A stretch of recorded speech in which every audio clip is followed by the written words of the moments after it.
बच्चों, आज शुरू करते हैं सामाजिक न्याय, चौथा chapter political science, class 11th, इसका दूसरा पार्ट। जैसे हमने पिछले वीडियो में जिक्र किया, सामाजिक न्याय क्या होता है। समाज में जब सभी व्यक्तियों को समान समझा जाए, किसी व्यक्ति के साथ धर्म, जाति, लिंग, जन्म स्थान, भाषा या किसी भी अन्य आधार पर भेदभाव ना किया जाए तो सामाजिक न्याय होता है।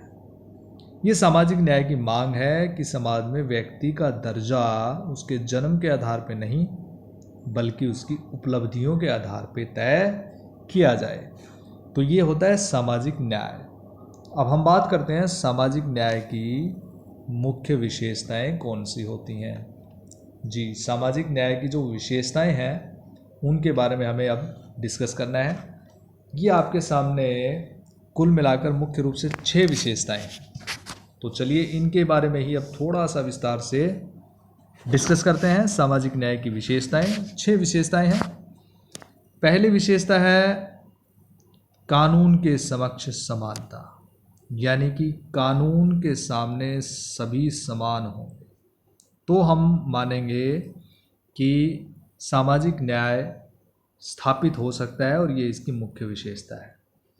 यानी कि कानून जो है वो सबके लिए बराबर होगा और सभी व्यक्ति कानून की दृष्टि में समान होंगे, और किसी भी व्यक्ति के साथ, जैसे मैंने आपको बताया, कि धर्म, नस्ल, जाति, लिंग, किसी भी आधार पर भेदभाव नहीं किया जाएगा, और कानून का समान संरक्षण सभी को प्राप्त होगा।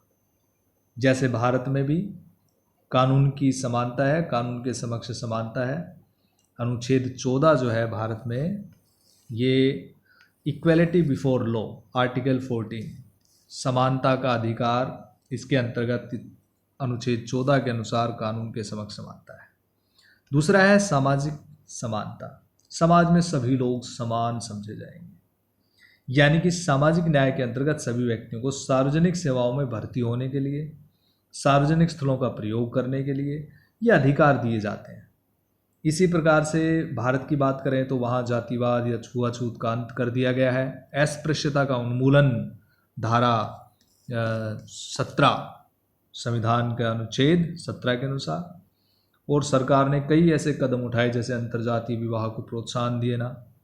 इसी प्रकार से सामाजिक समानता की निशानियां हैं, यानी कि समाज में सभी लोग बराबर होंगे, किसी को कोई विशेष अधिकार नहीं है, ना किसी को जन्म के आधार पर कोई विशेष समझा जाएगा। तो ये होगी सामाजिक समानता। इसके बाद आता है विशेष अधिकारों की समाप्ति। जैसे पहले हुआ करते थे लोगों के पास विशेष उपाधियां होती थी, राजा महाराजाओं के पास विशेष अधिकार होते थे, तो ये असमानता को बढ़ावा देते थे और इससे सामाजिक न्याय उतना ही दूर होता जाता था।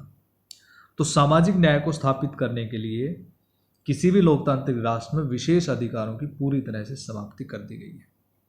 यानी कि कोई भी लोकतांत्रिक देश किसी वर्ग विशेष को जन्म, नस्ल, जाति या क्षेत्र के आधार पर विशेष अधिकार प्रदान नहीं करता। अगला आता है पिछड़े वर्ग के लिए विशेष व्यवस्थाएं। वैसे तो हम बात करते हैं विशेष अधिकारों की समाप्ति, कि सभी के लिए विशेष अधिकार समाप्त हैं, लेकिन कुछ ऐसे वर्ग होते हैं जो बहुत ही पिछड़े हुए होते हैं, और दूसरों के बराबर समान लाने के लिए, उनको समानता देने के लिए हमें उनको कुछ विशेष व्यवस्थाएं देनी पड़ती, कुछ विशेष सुविधाएं देनी पड़ती हैं। तो सामाजिक न्याय की विशेषता है कि समाज में शैक्षणिक एवं आर्थिक रूप से पिछड़े वर्गों व दलितों को विशेष सुविधाएं प्रदान की जाएं, जिससे ये जो वर्ग हैं वो दूसरे वर्गों के स्तर पर आ सकें और सम्मानजनक जीवन व्यतीत कर सकें। अगला है सामाजिक सुरक्षा। सामाजिक न्याय के अंतर्गत ये भी आता है कि राज्य सामाजिक सुरक्षा की व्यवस्था करता है, यानी कि बीमारी, बुढ़ापा, अपंगता, अयोग्यता होने की स्थिति में लोगों को आर्थिक सहायता दी जाती है। जैसे कोरोना का समय चल रहा है, बहुत सारे बेचारे लोग जो हैं वो काम नहीं कर पा रहे, बहुत गरीब हैं, तो उनके लिए विशेष योजनाएं सरकार चला रही है। ठीक है, इसी प्रकार से इसी को हम कहते हैं सामाजिक सुरक्षा। सामाजिक स्तर का आधार उपलब्धि, यानी कि जब हम समानता की बात करते हैं तो हम कहते हैं कि सबको समान होना चाहिए। यहाँ पे सामाजिक स्तर जो है वो उसके जन्म के आधार पे ना होके उसकी उपलब्धियों के आधार पे होता है। अगर किसी की उपलब्धियाँ, जैसे किसी ने ओलंपिक गोल्ड मेडल जीत लिया है तो उसकी उपलब्धि क्या होगी, बड़ी उपलब्धि होगी, तो इसलिए उसको जो सुविधाएं मिलेंगी वो उसके अनुसार मिलेंगी। ठीक है, किसी के अंदर प्रशासनिक सेवाओं में आने की योग्यता होती है तो किसी के अंदर नहीं होती है। तो ये जो सामाजिक स्तर का आधार होगा ये उपलब्धि होगा, ना कि उसका जन्म का आधार। तो ये थी सामाजिक न्याय की विशेषताएं। अगला जो कॉन्सेप्ट आता है ये कॉन्सेप्ट है संरक्षणात्मक विभेद। ये संरक्षणात्मक विभेद क्या होता है, इसको हम इंग्लिश में प्रोटेक्टिव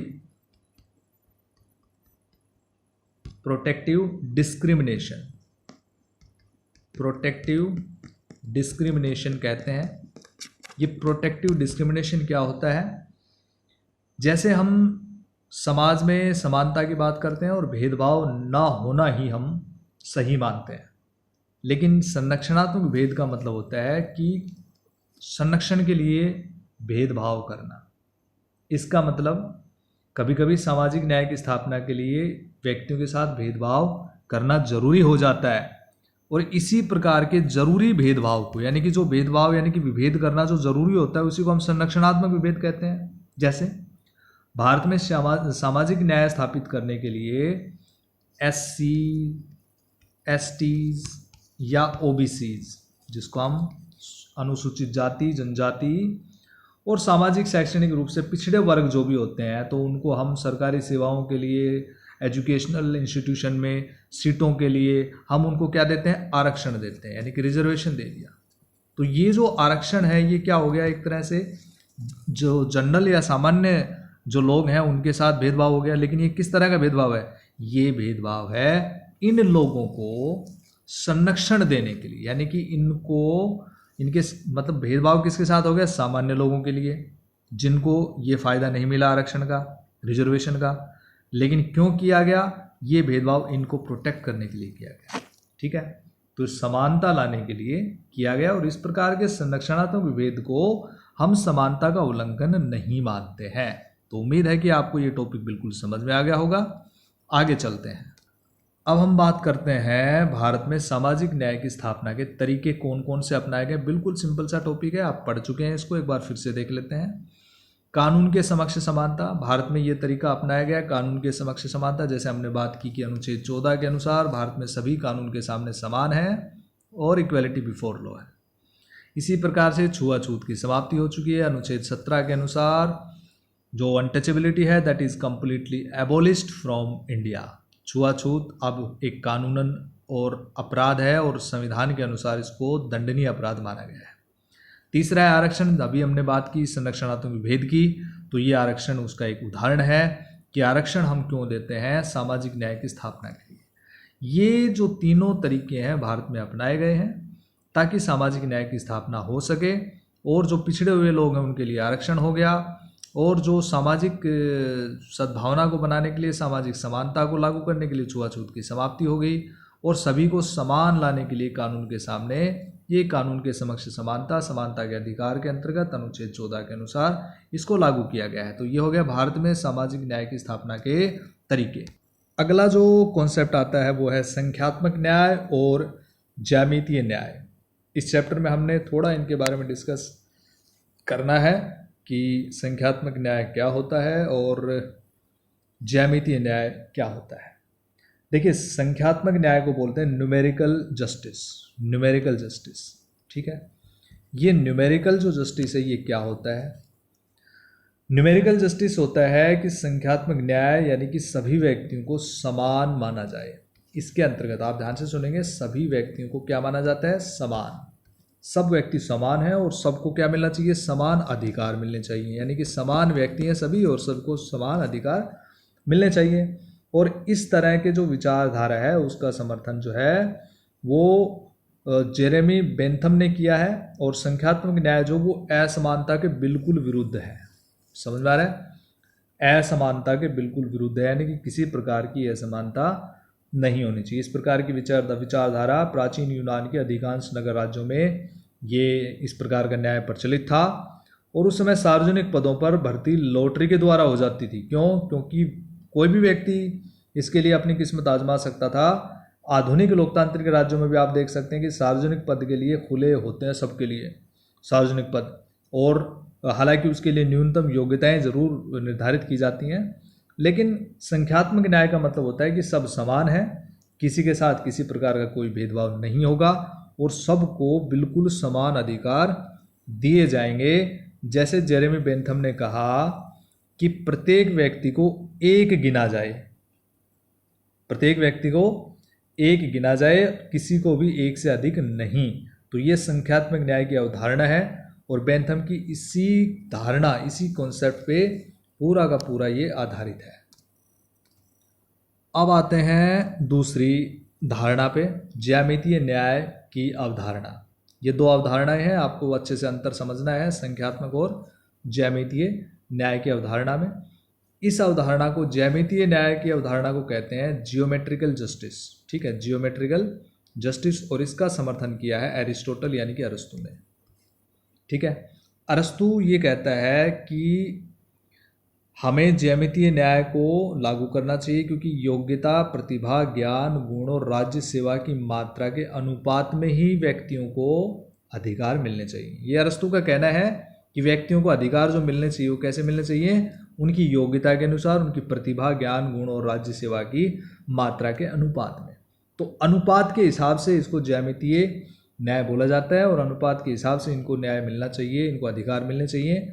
तो उसके अनुसार अपनी योग्यता के आधार पर जो व्यक्ति राज्य को जितना योगदान देता है उसको उसी मात्रा में पद और पुरस्कार मिलने चाहिए। तो इसको वितरण का सिद्धांत भी कहते हैं। ठीक है, और इसको ज्यामितीय न्याय भी कहते हैं, ज्योमेट्रिकल जस्टिस भी कहते हैं। तो अरस्तू इस बात पर भी जोर देता है कि यदि राज्य को नागरिकों में मान लो बांसुरियां बांटनी है तो बांसुरी उसी व्यक्ति को मिले जो इसको बजाना जानता है। ठीक है, तो ज्यामितीय न्याय की अवधारणा जो है वो संख्यात्मक न्याय की अवधारणा के बिल्कुल अपोजिट है। ये दोनों जो है एक दूसरे के अपोजिट है। जहाँ संख्यात्मक ये कहता है कि सब लोग समान हैं तो ज्यामितीय कहता है कि सब लोग समान नहीं है। संख्यात्मक कहता है कि सबको समान अधिकार मिलने चाहिए, ज्यामितीय कहता है कि सबको समान अधिकार नहीं मिलने चाहिए। इसका आधार, ज्यामितीय न्याय का जो आधार है वो क्या है, समान लोगों को समान भाग और असमान लोगों को असमान भाग। मुझे उम्मीद है आपको ये समझ में आया होगा। संख्यात्मक और ज्यामितीय न्याय की अवधारणाओं में अंतर, कई बार ये क्वेश्चन पूछा जाता है। और वीडियो के अंत में हम पढ़ते हैं न्याय के 3 सिद्धांत। ये इस वीडियो का अंतिम भाग है। इस अध्याय में हमने इन 3 सिद्धांतों के बारे में पढ़ा है। समान लोगों के प्रति समान बर्ताव, यानी कि सभी लोग समान होंगे और सभी व्यक्तियों को समान व्यवहार उनके साथ करना होगा, यही न्याय होता है। समानुपातिक न्याय का सिद्धांत, जैसे हमने अभी पढ़ा कि न्याय के सिद्धांत के अनुसार इस बात पर बल दिया जाता है कि किसी विशेष परिस्थितियों में सभी व्यक्तियों के साथ एक जैसा बर्ताव करने से न्याय नहीं मिलता है बल्कि अन्याय हो जाता है। यानी कि सब व्यक्तियों के साथ एक जैसा व्यवहार नहीं होना चाहिए। ये उनकी योग्यता और काबिलियत और उनके काम पर डिपेंड करता है कि उसको कितना न्याय मिलना चाहिए। यानी कि अगर किसी व्यक्ति ने मर्डर कर दिया तो उसको उस व्यक्ति के बराबर कभी नहीं माना जाएगा जो एक साधारण व्यक्ति है। तो इसलिए उसके साथ अलग व्यवहार जो है वो स्वाभाविक हो जाता है और इसी को हम समानुपातिक न्याय का सिद्धांत कहते हैं। ठीक है, या दूसरा उदाहरण हम ले सकते हैं कि स्त्री व पुरुष कर्मियों के लिए जो आकस्मिक अवकाश है उसकी संख्या अलग अलग होती, कैजुअल लीव जो है, CL जो है वो अलग अलग होती हैं। तो ये समानुपातिक न्याय का सिद्धांत होता है। विशेष ज़रूरतों का विशेष ख्याल, इसको हम इस प्रकार से ले सकते हैं कि किसी को अगर विशेष ज़रूरत है तो उस पर विशेष ध्यान ही दिया जाना चाहिए। इसको हम, ये हालांकि बर्ताव के सिद्धांत का ही थोड़ा सा विस्तृत रूप है, लेकिन इसमें हम कह सकते हैं कि कुछ व्यक्तियों को कुछ विशेष ज़रूरतें हो सकती हैं, अतः जब उनको पारिश्रमिक दिया जाए, यानी कि जब उनको पारिश्रमिक दिया जाए तो इन ज़रूरतों के अनुसार दिया जाए। उदाहरण के लिए अगर सियाचिन जैसे ऊंचे ग्लेशियर पर सैनिक तैनात हैं तो उनको उसी के हिसाब से उनको पौष्टिक भोजन मिलना चाहिए और एक्स्ट्रा अलाउंसेस उनको दिए जाते हैं और यही न्याय संगत होता है। इसी को हम कहते हैं विशेष ज़रूरतों का विशेष ख्याल। ठीक है, तो प्यारे बच्चों, ये था इस वीडियो के अंदर जो हमने इस चैप्टर के इन टॉपिक्स को कवर किया है। उम्मीद है आपको समझ में आए होंगे।